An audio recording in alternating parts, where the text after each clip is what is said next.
¿Me escuchan bien? Ahora sí. Gloria a Dios. ¿Cómo están todos? ¿En gozo en el Señor o están tristes hoy? ¿Cómo está la cosa? Amén. Bueno, vamos a dar un saludo a los hermanos que nos están mirando por el internet, en los diferentes países. Bendiciones a todos. Que el Señor los continúe bendiciendo. Y a los que están ahí presentes, el gusto de verlos todos de vuelta, aunque sea a través de Zoom, me da gusto ver sus rostros. En Cristo Jesús se les ama. Hoy vamos a estar hablando de Hechos capítulo 26 y recalcar en cuánto importante es tu testimonio individual de cada uno, que es lo que Dios ha hecho con ustedes, porque quizá usted no toque a una persona a través de un versículo, pero sí lo que Dios ha hecho en su vida es muy, muy, muy importante. El que lo conocía antes y el que lo conoce ahora sabe la diferencia, y las personas más indicadas son las esposas con aquellos que están casados. Nuestras esposas saben lo que fuimos y lo que somos y lo que Dios ha hecho en nuestra vida, y el que no está casado y los padres están vivos, los padres saben cómo Dios ha cambiado a los individuos, ¿verdad? Entonces hoy vamos a empezar de atrás para adelante, como están haciendo ahora muchas películas en Hollywood. Usted está mirando el principio de la película y dice, esto comenzó 5 días atrás, y te muestran una escena de cuándo comenzó este asunto. Yo no sé si han visto películas así ustedes, que esto empezó hace unos días atrás y ahora te muestran dónde quedó la cosa. Entonces, vamos a ir a Hechos capítulo 9, versículo 15. Aunque estamos en Hechos capítulo 26, Hechos 9, capítulo 15 nos dice ese principio, donde comenzó todo esto que estamos estudiando hace rato. Hechos 9, 15 nos dice así: pero el Señor le dijo, ve, porque Él me es un instrumento escogido para llevar mi nombre en presencia de los gentiles, de los reyes, de los hijos de Israel, porque yo le mostraré cuánto debe padecer por mi nombre. Y Ananías fue y entró en la casa. Después de poner las manos sobre él, dijo, hermano Saúl, el Señor Jesús, que se te ha aparecido en el camino por donde venías, me ha enviado para que recobres la vista y seas lleno del Espíritu Santo. Con eso en mente, eso sucedió 17 capítulos atrás, hermano. 17 capítulos atrás leímos eso. Y Pablo hoy está enfrente al rey Agripa. Imagínense eso, cuánto tiempo ha pasado que Dios le hace esa promesa a Pablo, y ahora vamos a comenzar cuando Pablo está enfrente al rey Agripa. Dios cumple su palabra, vemos ahí, nos damos cuenta a continuación que Pablo fluye. Cuando empecemos a leer lo que sucede ahí cuando él está enfrente, él fluye de una manera casi sobrenatural, porque Dios le da esa sabiduría. Y Dios le puede dar esa sabiduría a ustedes, hermano, a ti, hermano, a ti, hermana, a todos ustedes. En el momento que tengan que estar adelante de alguien compartiendo su testimonio, Dios te va a dar la sabiduría, porque hay promesas, hermano, que se te quede esto grabado. Mateo 10, 18. A veces nosotros ignoramos lo que dice aquel en el cual hemos creído. Nosotros no hemos creído en Pablo, nosotros no hemos creído en Juan, nosotros no hemos creído en Mateo, nosotros no hemos creído. Ellos son sencillamente instrumentos que el Señor usó para traernos un mensaje. Pero al que nosotros debemos escuchar, al que nosotros debemos seguir primordialmente, es a Jesucristo. Amén. Muchas veces pasamos por alto lo que Jesucristo ya dijo. Y, no, que Pablo dijo, no, que Corintios dijo, no, que Efesios dijo. No, vamos a primero a qué dijo Jesús. Nosotros nos llamamos cristianos, no paulinos, no mateos, ni No, somos seguidores de Jesús. Y en primer lugar, tenemos que poner atención a lo que dijo Jesús. Y como le digo, hay promesa. Jesús prometió lo siguiente en Mateo 10:18. Dice, y hasta seréis llevados delante de gobernantes y reyes por mi causa, como un testimonio a ellos y a los gentiles. Dice, pero cuando os entreguen, no os preocupéis de cómo o qué hablaréis, porque a esa hora se os dará, dice, lo que habréis de hablar. Porque no sois vosotros lo que habláis, sino el Espíritu de vuestro Padre que habla en vosotros. Amén. Hay una promesa ahí que viene de quién. ¿Quién está hablando ahí en Mateo? Alguien grita el nombre. Jesús. Jesús no está hablando cualquier cosa. Entonces, si él dice que llegaba el momento que tengamos que hablar delante de esta gente, tengamos que hablar delante de nadie, el Espíritu Santo va a estar ahí para ayudarnos. Debemos de creerlo. Y con eso en nuestra mente, con esa promesa viva en nuestro corazón, vamos a empezar a leer ahora Hechos 26, capítulo 26, versículo 1, ¿no? Entonces acuérdense que Pablo va a presentar su caso ante el rey Agripa. Lo llevaron de aquí para allá, terminó ahora con el rey Agripa. Entonces la palabra de Dios dice ahí, y Agripa dijo a Pablo, se te permite hablar en tu favor. Entonces Pablo, extendiendo la mano, comenzó su defensa. Dice así, con respecto a todo aquello que los judíos me acusan, me considero afortunado, rey Agripa, de poder presentar hoy mi defensa delante de ti. Sobre todo porque eres experto en todas las costumbres y controversias entre los judíos, por lo cual te ruego que me escuches con paciencia. Entonces vemos acá Pablo está hablando con una sabiduría bárbara, con una labia increíble. La muela que está metiendo Pablo, para que ustedes me entiendan mejor. Pablo le está dando al César lo que es del César. Le dijo al rey sus virtudes y le pidió que lo escuche con paciencia. O sea que, ¿qué está haciendo Pablo? Está rompiendo el hielo. ¿Cuándo ustedes han escuchado esa frase? Hay que romper el hielo. Entonces Pablo le está diciendo, rey Agripa, qué bueno, porque tú sabes nuestras costumbres. Le está pasando la mano. Pero al continuar la lectura vemos que Pablo le da a Dios lo que es de Dios y comparte su testimonio ante el rey, ¿no? Sigamos ahí en Hechos 26:4. ¿Qué dice la palabra? Dice, pues bien, todos los judíos conocen mi vida en mi juventud, que desde el principio transcurrió entre los de mi pueblo y en Jerusalén. Puesto que ellos han sabido de mí desde hace mucho tiempo, si están dispuestos a testificar que viví como, ¿qué dice la palabra ahí? ¿Quiénes tienen la Biblia abierta? Conforme a la más rigurosa secta de nuestra religión. Fariseo. Pero fariseo es lo que viví como fariseo, ¿verdad? Y era una secta muy estricta ahí, como dijo el hermano. Vamos a hacer un pequeño paréntesis, que era fariseo.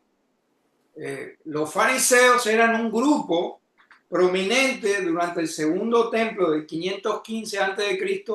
hasta el 70 después de Cristo. Y se caracterizaban por qué. Vamos a ver si estas cosas son buenas o malas. Mire, su escritura y observancia de la ley judía se caracterizaban por eso. Énfasis en la pureza de los rituales. Eran conocidos como una gran influencia en la sociedad y su origen comienza, el fariseo proviene de la palabra perushim, que significa separados o apartados. Entonces, creían que en la resurrección de los muertos, muy importante, la existencia de ángeles y demonios, la retribución divina de las acciones, o sea que tú siembras lo que cosechas. Consideraban que la ley de Moisés debía ser interpretada y aplicada en todos los aspectos de la vida. ¿Esos son principios buenos o malos? ¿Quién me dice ahí? A ver. ¿Son principios buenos? Bueno. Amén. Entonces, si nos fijamos en las cosas que hacía esta gente, ellos no estaban de todo mal. Porque hoy día la palabra fariseo es un sinónimo de ¿qué? De mal. De mal, de hipócrita. Eres un fariseo. Ya te están insultando ahí, ¿no? Entonces, solamente hay una cosa que de acuerdo a nuestro Señor Jesús, estamos hablando, no cualquiera dijo esto, sino que lo dijo Jesús. Hay algo en que ellos fallaban. Entonces, vamos a ir a Mateo capítulo 23, versículo 2. Mateo capítulo 23, versículo 2. ¿Quién nos está hablando ahí? Disculpe que reitere esto, porque quiero que se den cuenta que muchas de sus Biblias tienen las letras rojas ahí y muchas no, pero ¿quién es el que está hablando ahí en Mateo 23, versículo 2? Jesús. Jesús. Okay, entonces, cuando Jesús habla, ¿qué hace el pueblo de Dios? Escucha, ¿no? Dice, diciendo, los escribas y los fariseos se han sentado en la cátedra de Moisés. De modo que haced y observad todo lo que os digan, pero no hagáis conforme a sus obras, porque ellos dicen y no hacen. O sea que, ¿cuál fue el gran defecto de los fariseos? Que solo decían y no hacían. En otras palabras, predicaban mucho, pero no cumplían nada. Un fariseo. Entonces, a muchos de los cristianos nos tildan de fariseos. Yo no voy a la iglesia de los cristianos, eso sea la denominación que sea, porque ellos predican y no cumplen. Porque ellos dicen y no hacen. ¿Cuántos no nos hemos encontrado con gente que habla así? Muchas. Tenemos que ser realistas, esto no es todo color de rosa. Entonces, sí observaban a la ley, daban cátedra, pero no lo aplicaban a su vida.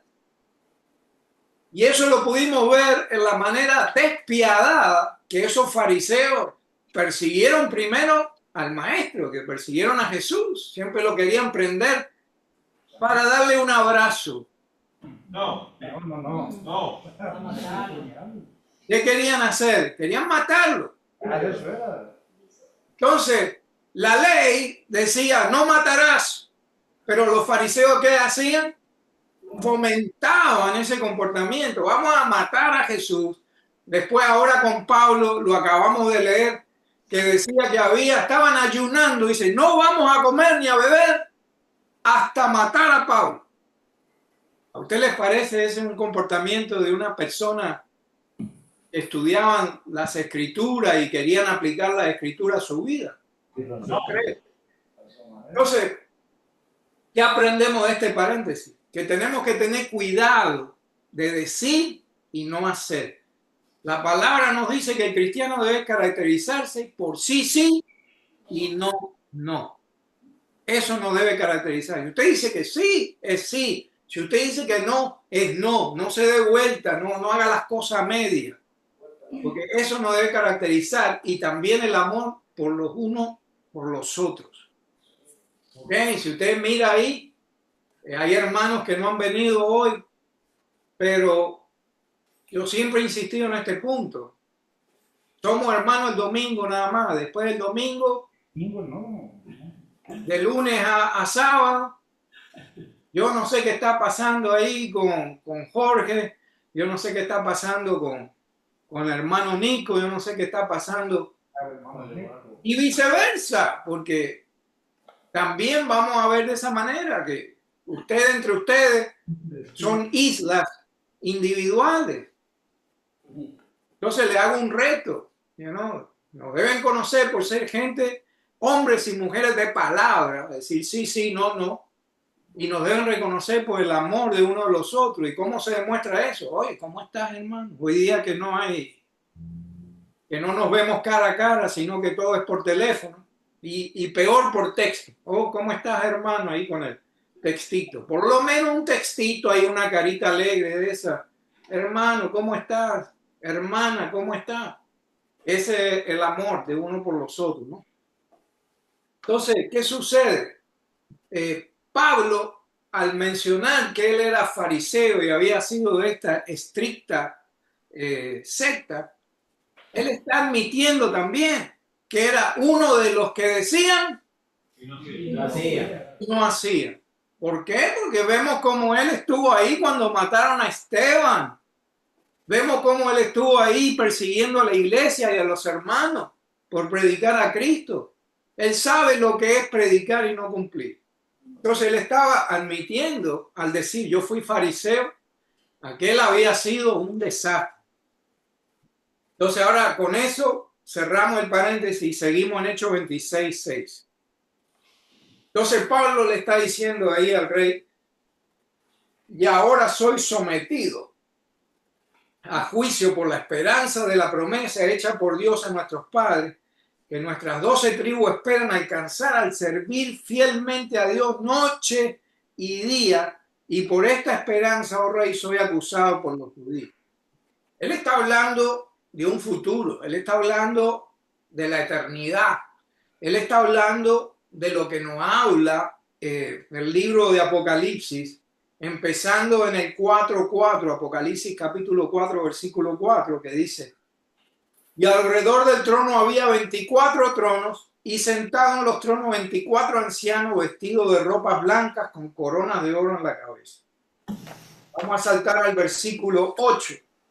Dice, y los 4 seres vivientes, cada uno de ellos con 6 alas, estaban llenos de ojos alrededor y por dentro, y día y noche, no cesaban de decir, santo, santo, santo, es el Señor Dios Todopoderoso, el que era, el que es y el que ha de venir.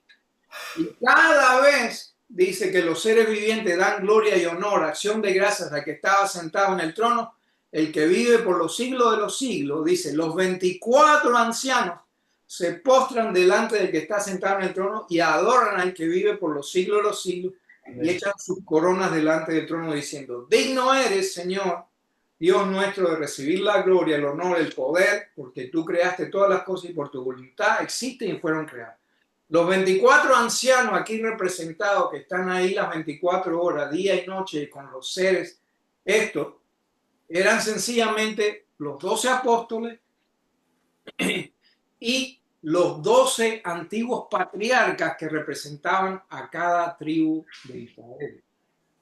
Entonces, vemos que ahí Pablo está proyectándose al futuro, está proyectándose a la eternidad, cuando vamos a estar todos allá arriba. Ellos ya están allá arriba, ya nos ganaron, pero nosotros vamos a llegar a ser testigos de eso.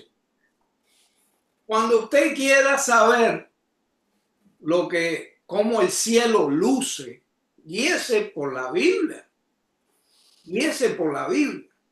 Yo tengo problemas con muchas películas que hacen los hermanitos con la mejor intención, que muestran un cielo que no aparece aquí en Apocalipsis. ¿No? Muestran un cielo que uno se va para el cielo y ve una congregación de bancas ahí, vacía, como una iglesia allá en las nubes, y ven todo tipo de cosas que no están aquí en Apocalipsis.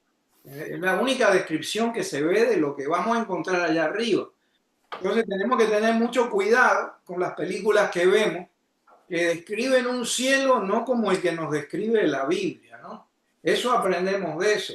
Que ahí vemos el trono, vemos los 24 ancianos, vemos un arcoíris, vemos una pila de cosas que han fallado en reproducir ciertas películas cristianas, y muchas veces eso le da una idea equivocada al cristiano o al novicio en la fe de lo que va a encontrar allá arriba, ¿no? Entonces, con eso sigamos leyendo. Hechos 26, versículo 8. ¿Por qué se considera increíble entre vosotros que Dios resucite a los muertos? Yo ciertamente había creído que debía hacer muchos males en contra del nombre de Jesús de Nazaret. Y esto precisamente lo que hice en Jerusalén, no solo encerré en cárceles a muchos de los santos con la autoridad recibida de los principales sacerdotes, sino que también cuando eran condenados a muerte, yo daba mi voto contra ellos. Y castigándolos con frecuencia en todas las sinagogas, procuraba obligarlos a blasfemar, y enfurecido en gran manera contra ellos, seguía persiguiéndolos aún hasta las ciudades extranjeras. Vemos que Pablo los perseguía sin piedad. ¿Y acaso usted fue una de esas personas cuando antes de conocer a Jesús era una persona que no tenía piedad, una persona violenta, era una persona que ojo por ojo, diente por diente? Y lo que nos tenemos que preguntar todos nosotros, hay gente que me conoce a mí desde hace muchos años como Roger y Raquel, saben cómo era yo. Ellos han escuchado testimonios, no solo de mi esposa, sino testimonios de gente que me conocía por años antes. Y yo me identifico con Pablo, porque yo era extremadamente violento, al punto de perder muchas cosas, de perder amistades, de perder matrimonio, de perder todo. Entonces, tenemos que aprender de Pablo que debemos ser honestos nosotros con nuestro testimonio. Una vez el pastor Vini, cuando estábamos en Amor en Acción, hizo algo que impresionó a la gente que iba ahí a Amor en Acción. Entonces habló con unos cuantos hermanos de la congregación y dice, ¿tú te atreverías a ir con un cartel adelante tuyo y decir de dónde Dios te sacó? Y salir ahí a la multitud que venía a recibir alimento. Y bueno, ahí nos pusimos de acuerdo y había personas en esta congregación incluyendo acá su servidor, yo salí con un cartel que decía asalto y batería, assault and battery, enfrentando a la multitud. Hubo otro hermano que ahora ya no está con nosotros que salió con violencia doméstica. Hubo otro hermano que salió con un cartel que decía preso por ladrón. Y así hubieron muchas personas que salieron con un cartel de donde Dios lo había sacado. Y eso impresionó a muchas personas ahí en la multitud que había en Amor en Acción. Y Pastor Vini también salió con su cartel y todas las personas salieron, muchas personas salieron con cartel. Entonces aquí vemos que Pablo no deja nada en el tintero. Y eso es lo efectivo de un buen testimonio, que tú no dejes nada en el tintero. Y hay mucha gente que da testimonio y lo da a media. Oh, no, que a mí el Señor me sacó nada más que de la bebida, ya no tomo más, pero no dicen la otra parte. Y se omiten muchas cosas, ¿no? Pero Pablo, por su propia boca, nos deja saber que era un despiadado. Pablo era despiadado. Él está dando de su propia boca el testimonio. Era increíble de lo que Pablo era antes de conocer a Jesús y después de conocer a Jesús. Él sufre un cambio. Entonces, no nos debemos olvidar que ese cambio se puede suceder con toda persona que tiene un encuentro con Jesús. Si es un encuentro verdadero con nuestro Señor, va a haber un cambio. No va a haber un cambio así en un abrir y cerrar de ojos, pero va a haber un proceso. El Espíritu Santo va a empezar a trabajar en la persona y vamos a ver un cambio. Si es verdad que aceptó a Jesús, porque si no lo hizo de corazón, vamos a ver que las personas siguen lo mismo. No hubo un arrepentimiento genuino. Pero sí vemos que Pablo dio fruto al 100%. Entonces, si usted conoce a alguien que ha tenido un encuentro con Jesús y hay cambio, aunque sea poquito a poco, aunque sea un cambio, gloria a Dios. Amén. Pero si alguien confiesa con su boca ser un seguidor de Cristo y usted no ve cambio, es cuento. Está jugando la religión. Hay que tener cuidado. Vamos a ir a Hechos 26:12. Pablo sigue dando su testimonio. Ocupado en esto, cuando iba para Damasco con autoridad y comisión de los principales sacerdotes al mediodía, oh rey, yendo de camino vi una luz procedente del cielo más brillante que el sol, que resplandecía en torno mío y de los que viajaban conmigo. Y después de que todos, miren lo que especifica, todos los que iban en la caravana esa, ¿qué le pasó? Cayeron al suelo y decía en el idioma, escuché una voz que decía en el idioma hebreo, Saulo, Saulo, ¿por qué me persigues? Dura cosa te dar coces contra el aguijón. Y entonces dije, ¿quién eres, Señor? Y el Señor dijo, yo soy Jesús a quien tú persigues. Entonces vemos que fue tan imponente esa luz que todos se cayeron. Nadie puede resistir al poder de Dios. Dar coces contra el aguijón. Esa es una frase. Duro darte coces contra los aguijones.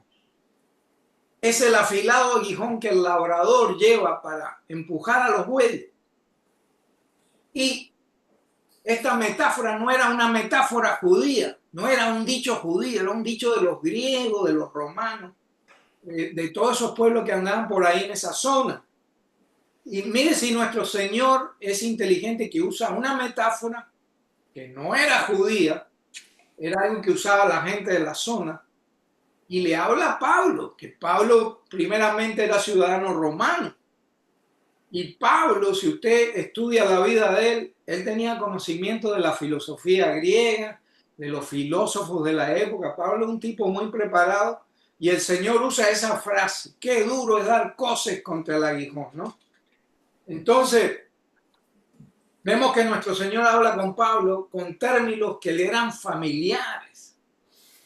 Entonces, ¿qué es eso de dar coces contra el aguijón? En aquella época, los que araban con bueyes, los que tenían que mover animales grandes, usaban un aguijón. Y en inglés se llama prick o goad, ¿no? Entonces, la punta de eso, que era en un palo, los más bonitos eran parecidos a esto, ¿eh? Eso iba atado a un palo, y con eso pinchaban al ganado para cuando se ponían porfiados, los movían. Y a veces la vaca o el buey tiraba patadas para atrás porque no quería moverse, y le daba al aguijón de ese, dar patadas contra el aguijón. Entonces, ¿qué estaba haciendo referencia a Jesús? Era a la porfiadez. ¿De quién? ¿De quién? Pablo. Principalmente de Pablo. Pero eso se aplica ¿para quién? Para la gente de otra iglesia, no de la de nosotros, porque la de nosotros no hay porfiado, no hay gente terca en nuestra iglesia. Somos todos dóciles y humildes con el Señor, somos mansos como ovejas. Entonces, vemos que le está diciendo: deja de ser porfiado, Pablo, deja de dar coces contra el aguijón, porque al final del día, ¿quién se hace daño? El mismo. Él mismo. Él mismo se hace daño. Entonces, era una tarea inútil resistirse ¿a qué? A lo que estaba sucediendo. El evangelio estaba siendo propagado y Pablo estaba en contra de eso, perseguía, castigaba a los cristianos, pero ¿qué estaba haciendo? Dándose contra el aguijón, porque el evangelio no iba a parar de proclamarse. Y él estaba haciéndose daño. Y Jesús lo confronta, ¿no? Entonces, ¿qué aprendemos de esto? ¿Cuántas veces nos encontramos en situaciones en las cuales damos patadas contra el aguijón? ¿Cuántas veces Dios nos dice: no hagas esto? Y nosotros: no, yo creo que por ahí, esta vez sí me va a salir bien. Esta vez me va a salir bien. Porque ya hemos hecho lo mismo varias veces y no nos ha salido bien. Hemos dado coces contra el aguijón y nos hemos hecho hueco en los pies. Pero peleamos con Dios. Hubo uno que dice la escritura que peleó con Dios: me vas a bendecir, me vas a bendecir. En otra parte de la escritura dice que con lágrimas y súplicas. No era que era guapo, sino que lloraba y decía. Y ese fue Jacobo. ¿Y qué le sucedió? Sí, Dios lo bendijo, pero ¿qué? Salió marcado, salió con una cadera caída y quedó tambaleante para toda su vida porque se puso a pelear con el Dios vivo. Y tenemos que aprender a no ser porfiados. Entonces, el evangelio iba a ser proclamado sin Pablo, con Pablo. El evangelio iba a ser proclamado y era inútil resistirse a eso. Y Jesús le dice: tú me has perseguido, déjate de dar cosas contra el aguijón. Entonces, tenemos que tener cuidado nosotros de no salir heridos por nuestra propia porfiadez. Recordemos que hubo otro personaje que por su porfiadez perdió su reinado, y ese fue Saúl. A veces uno tiene que tener varias Biblias en casa. Si usted domina el inglés, tenga una Biblia en inglés también ahí de King James, porque a veces la versión de King James es un poco más explícita que la Reina Valera. Entonces, en 1 Samuel 23, le voy a decir en inglés, pero se lo voy a decir en español.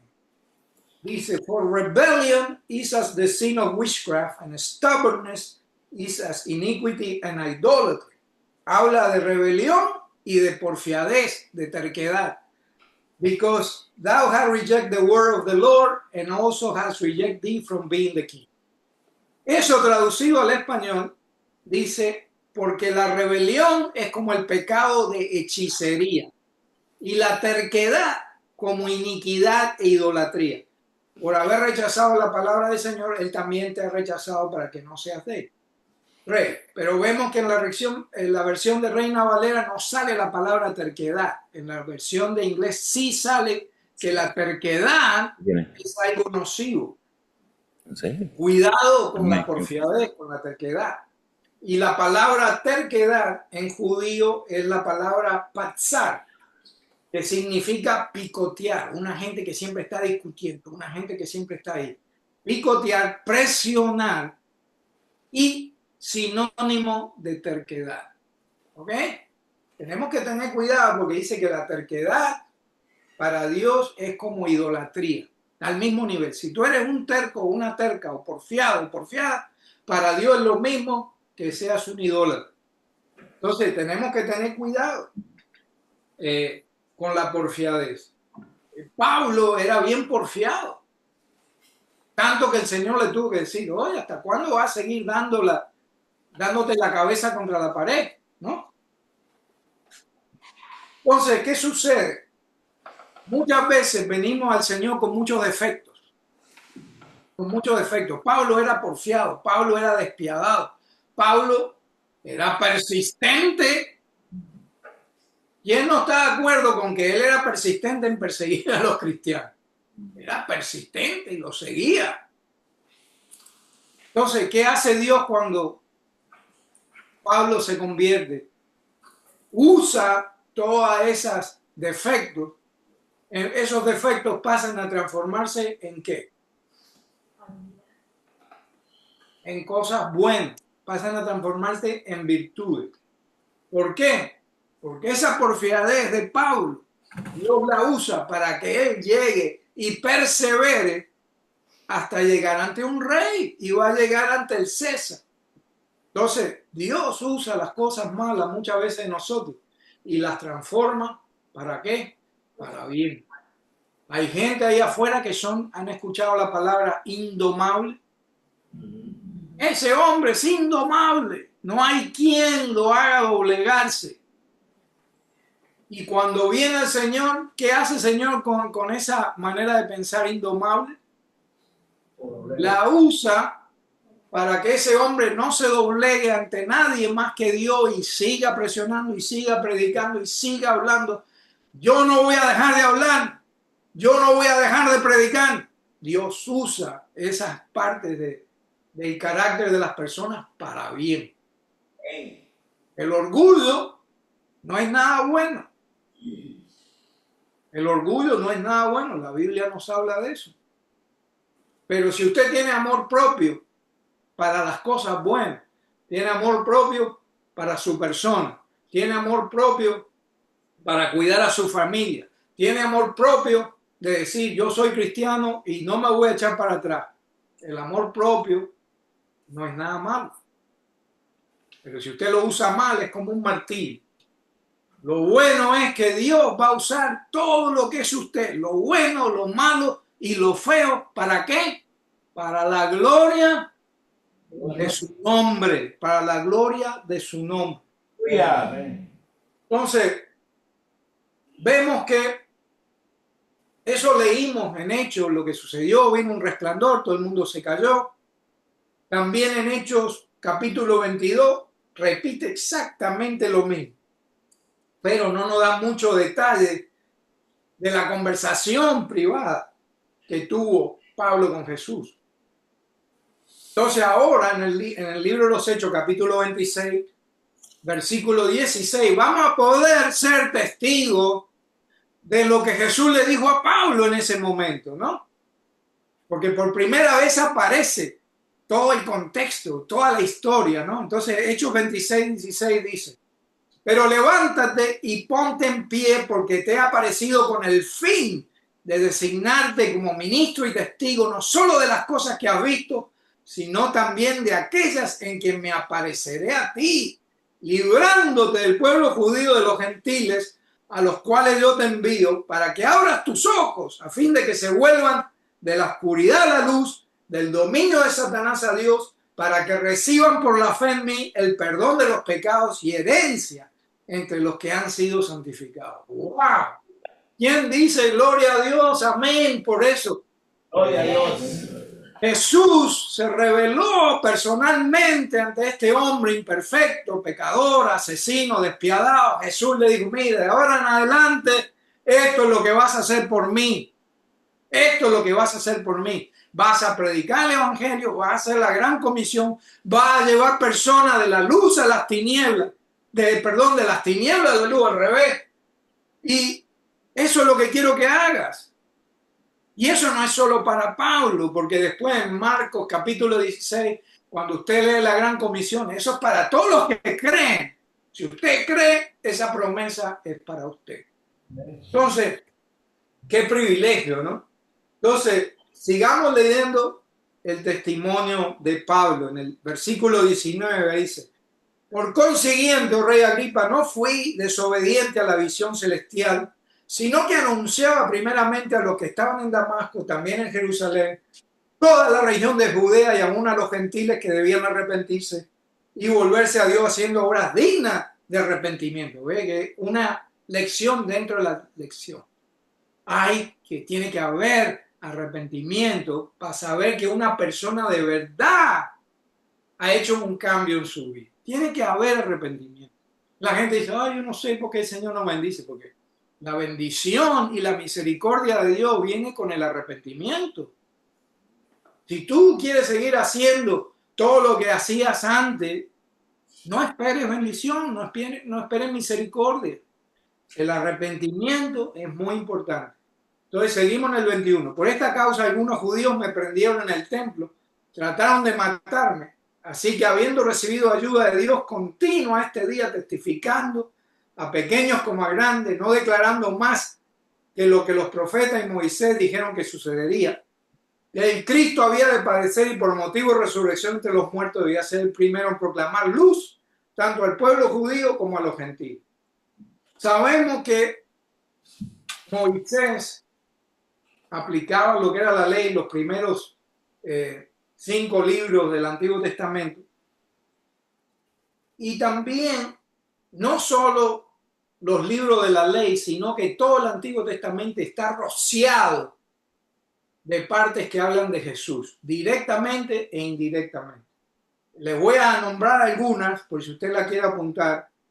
El sacrificio de Isaac en Génesis 22, que eso representa el Cordero Pascual también en Éxodo 12, el pan del cielo, el maná del cielo, Éxodo 16, la roca golpeada en Éxodo 17, versículo 1 al 7, en Números 20, versículo 1 al 12, la serpiente de bronce, Números 21, versículo 4 al 9, pero quizá la más clara está en Deuteronomio, capítulo 18, versículo 17 en adelante, donde se promete un profeta como Moisés. También otro de los profetas para mí más importante es cuando el profeta Isaías habla en el capítulo 53 de Isaías de los padecimientos de Cristo.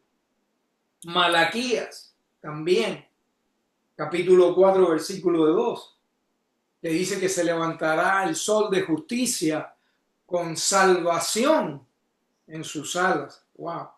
Hay unas versiones que dicen con salud, pero si usted busca la traducción al hebreo es salvación en sus alas. El Salmo 22 nos habla de los padecimientos de Jesús también. Entonces, todas estas cosas fueron mencionadas no solo por la ley, por los libros de Moisés, sino que por todo el Antiguo Testamento hablaba de Jesús, de su venida y a lo que venía. Y ahora viene una frase que todos hemos escuchado. todas la hemos sufrido, a todos nos han apuñalado el corazón con esta frase, ¿no? Hechos 26-24. Mientras Pablo decía esto en su defensa, Festo dijo a gran voz: Pablo, estás loco. Tú mucho saber te está haciendo perder la cabeza.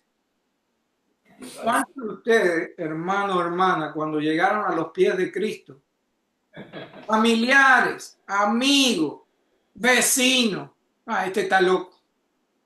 ¿Quién? Yo escuché, quizá yo sea el único loco acá, pero toda la gente que me conocía está yendo por una fase. No seas fanático, no seas loco. Eso es locura. No, pero eso me pasa solo a mí porque tengo cara de loco, ¿no? A ustedes, gracias a Dios, no le ha pasado. Entonces, ¿cómo es posible que creas en esas cosas, Pablo? Bien dijo Jesús. Volvemos a lo que dijo el Rey de Reyes, Señor de Señores, el Maestro por excelencia. Concentrémonos en el autor y consumador de nuestra fe, porque por eso sufrimos. Muchas veces por porfiado ignoramos lo que dijo Jesús, ¿no? O le hacemos oídos sordos. Mateo 10:32, ya estamos cerca. Por tanto, todo el que me confiese delante de los hombres, yo también le confesaré delante de mi Padre que está en los cielos.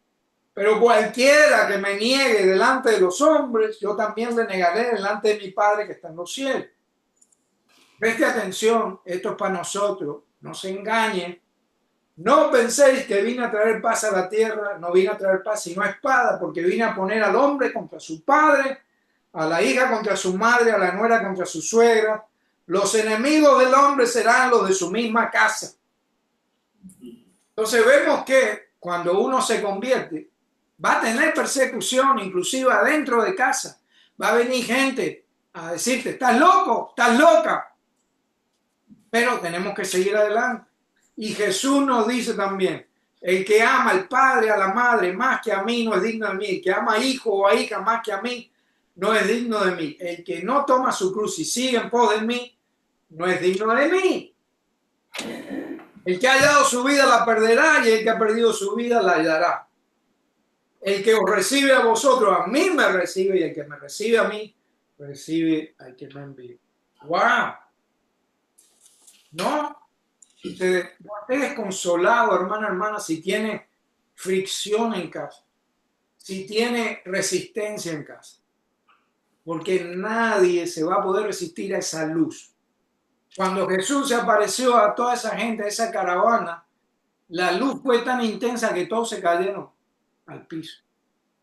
Así es Dios. Y si usted refleja a Cristo, si nosotros reflejáramos a Cristo con esa intensidad, no hay nadie que se resista, hermano. Y esto se pone bueno ahora, porque Pablo se defiende. Ahí en el 26-25 dice: más Pablo dijo: no estoy loco, excelentísimo Festo, sino que hablo palabras de verdad y de cordura. Porque el rey entiende estas cosas, y también les hablo con confianza, porque estoy persuadido de que él no ignora nada de esto, porque esto no se ha hecho en secreto. Rey Agripa, ¿crees en los profetas? Yo sé que crees. Y Agripa respondió a Pablo: en poco tiempo me persuadirás de que me haga cristiano. Aleluya. Pablo estaba en fuego y hasta quería convencer al rey Agripa, y el rey Agripa se da cuenta. Tú quieres hacer todo lo posible para que yo me convierta. Y Pablo dijo: quisiera Dios que ya fuera en poco tiempo o en mucho. No solo tú, rey Agripa, sino también todos los que me oyen llegan a ser tal como yo soy, a excepción de estas cadenas.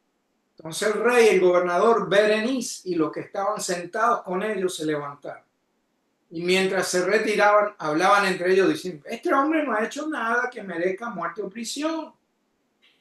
Y Agripa dijo a Festo: podría ser puesto en libertad este hombre si no hubiera apelado al César. O sea, ¿qué nos dice eso? Que las cosas quedan en el aire por la apelación de Pablo, que él quería presentarse ante el César, la autoridad máxima de Roma, ¿no? Entonces, John Gill en su comentario nos explica que como Pablo había hecho apelación o había hecho una entrevista para presentarse ante César, la ley romana nos decía que ningún otro miembro de autoridad menor que el César lo podía dejar libre, porque ya la cita estaba hecha. Y ahora el que podía decir, eres libre o te vas a quedar preso, solamente el César, ¿no? Entonces, lamentablemente, Pablo apeló al César, pero era el plan de Dios que él llegara hasta el César.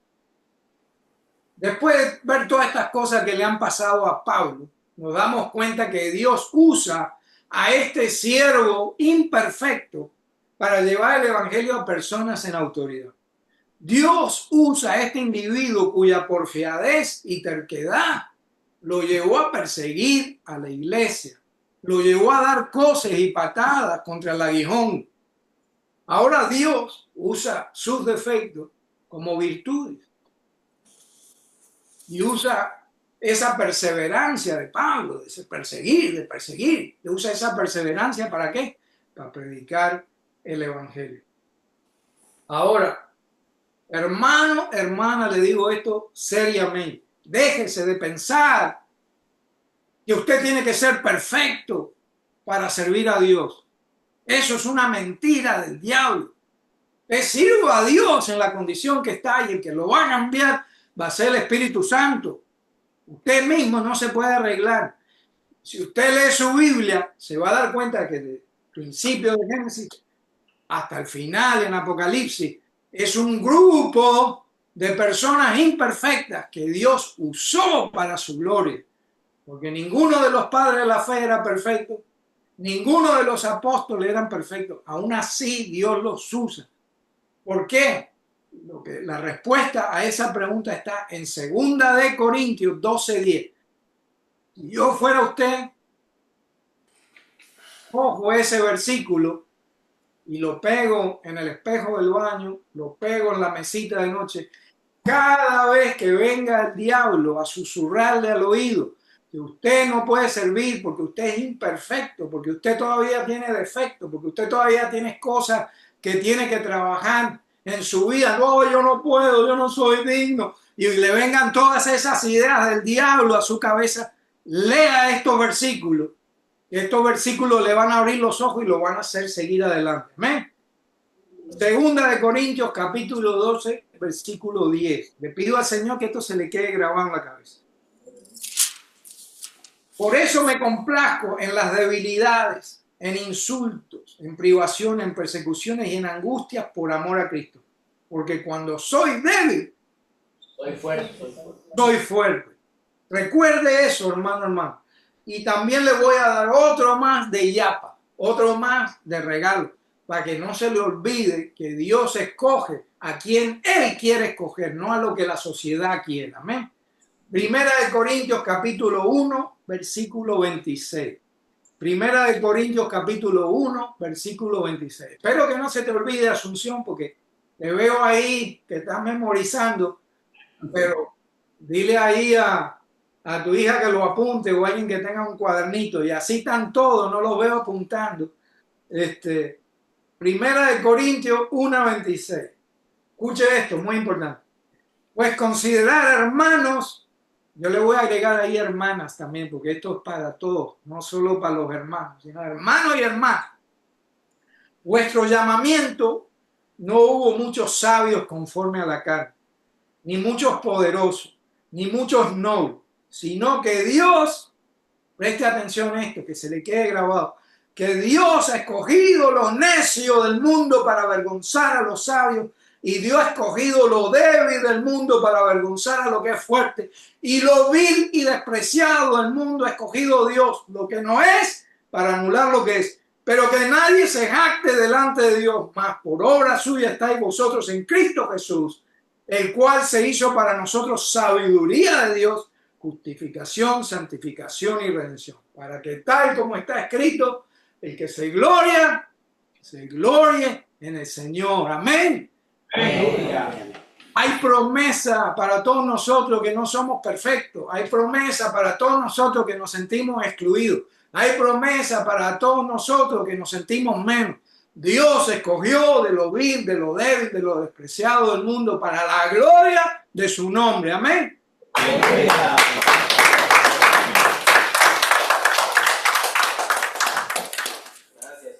Ahora nos preguntamos lo siguiente: ¿estamos dispuestos a predicar el Evangelio? ¿Estamos dispuestos a que nos llamen locos?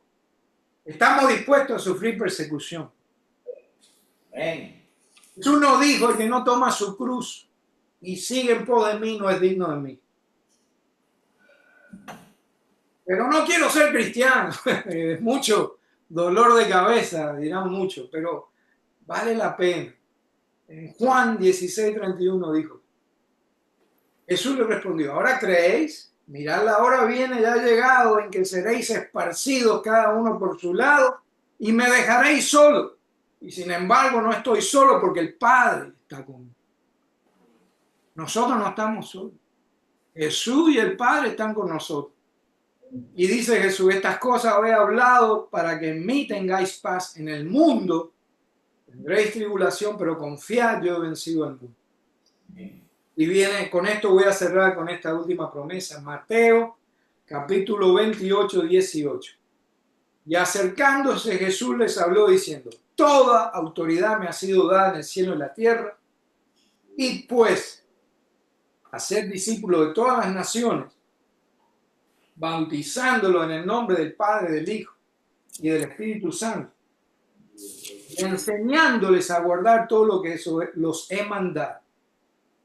Y aquí viene la promesa: y he aquí, yo estoy con vosotros todos los días hasta el fin del mundo. Amén. O sea que miramos las persecuciones de Pablo, todo lo que ha pasado, pero hay una cosa que no se nos puede. Dios ha estado con él desde el principio, de todos esos capítulos atrás, cuando le dijo: yo te voy a usar como instrumento mío. Yo te voy a usar como instrumento mío. ¿Sabe qué? Hemos visto la mano de Dios a través de todo lo que ha pasado Pablo. Y la mano de Dios está sobre ustedes. Solo tienen que creerlo, hermano. Amén. Amén. Ahí terminamos la enseñanza. Con eso terminamos la enseñanza de hoy. Y les digo, una vez más los exhorto. Están cansados y trabajados. Dice la palabra que cuando hay un hermano triste, cuando hay un hermano enfermo, llamar a los ancianos a la iglesia para que los unjan con aceite y oren por ustedes. Porque la oración del justo puede mucho, dice la palabra de Dios. No sean tercos. No den cosas contra el aguijón, hermano. Yo no voy a pasar ahí al frente. Yo no voy a dar señal de debilidad. ¿Qué van a pensar los hermanos que yo necesito oración todos los domingos? Que soy débil. No, hermano, deje la terquedad, deje de dar cosas. Si usted se siente decaído, si usted necesita una unción fresca, si usted está enfermo, necesita que... Mira, ahí está Poli, ahí está Roger, ahí está Raquel, ahí está Nico. Pasen al frente sin pena. Amén. Amén. Me despido, que Dios me los bendiga a todos, me los proteja y me los prospere. Amén. Amén. Por la próxima, hermano.